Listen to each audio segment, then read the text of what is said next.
अब इसका इफेक्ट ये भी होगा कि संभल की वक्फ की प्रॉपर्टी नहीं रहेगी। मैं डायरेक्ट चैलेंज कर रहा हूं भारत के प्रधानमंत्री को कि आप, मेरा सवाल आपसे है, आप जब अमेंडमेंट ये ला चुके हैं, कानून बना चुके, तो क्या संभल की मस्जिद अब वक्फ की प्रॉपर्टी रहेगी? सपोर्टिंग पार्टीज, चाहे वो टीडीपी हो, जेडीयू की नीतीश कुमार हो, चिराग पासवान हो, जयंत चौधरी हो, मांझी साहब हो, या फिर कुमारस्वामी हो, तो इनकी सपोर्ट से बीजेपी ने एक काले कानून को बनाया है।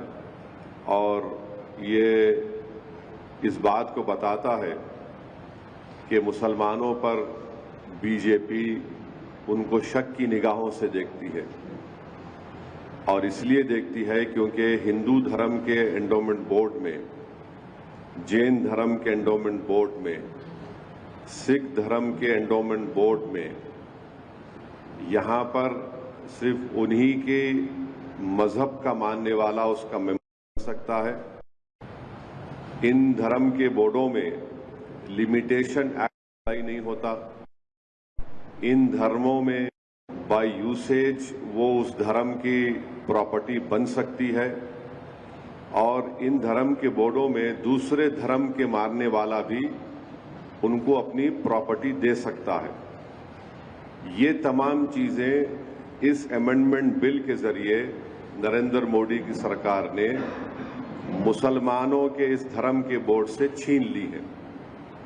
हम हमारे इस देश के हिंदू भाइयों को ये बताना चाहेंगे, सिख भाइयों को बताना चाहेंगे, और हमारे जैन भाइयों को बताना चाहेंगे कि जब आप अपने धर्म के बोर्ड में सिर्फ अपने ही धर्म के मानने वालों को मेंबर बना सकते हैं और दूसरे धर्म का नहीं बन सकता है, तो कैसे मुस्लिम धर्म का ये वक्फ बोर्ड, जो एक प्योर रिलीजियस इंस्टीट्यूशन है वक्फ बोर्ड, उसमें कैसे मोदी सरकार दूसरे धर्म के लोगों को मैंडेटरी 2 लोगों को बनाने का एक प्रोविजन रखती है?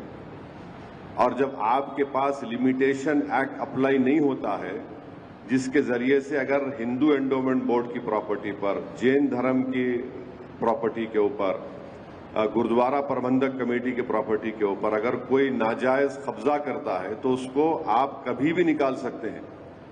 वो मुस्लिम धर्म के एंडोमेंट बोर्ड पर लिमिटेशन एक्ट अप्लाई करके नरेंद्र मोदी की सरकार एंक्रोचर को मालिक बनाना चाह रही है एडवर्स पोजेशन की बुनियाद पर।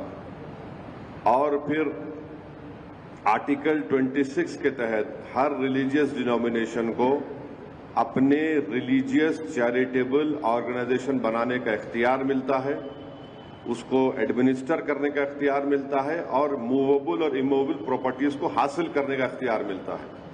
ये मुसलमानों से छीना जा रहा है।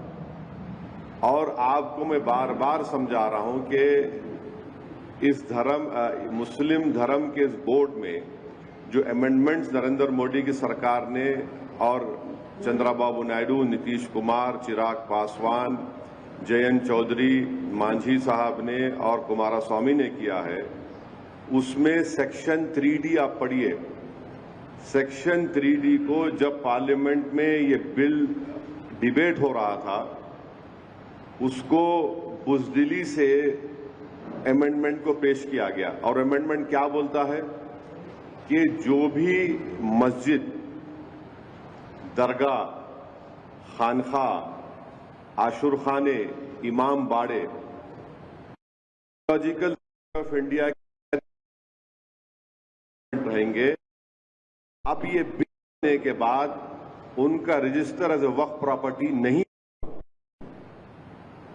अब आप मेरे को बताइए, सच्चर कमेटी में 180 प्रॉपर्टीज, जो सच्चर कमेटी ने, आप उसके लास्ट पेजेस देखिए, आखिरी के 8-10 पेजेस में 180 प्रॉपर्टी सच्चर कमेटी ने कहा कि एएसआई के इलीगल ऑक्यूपेशन में है।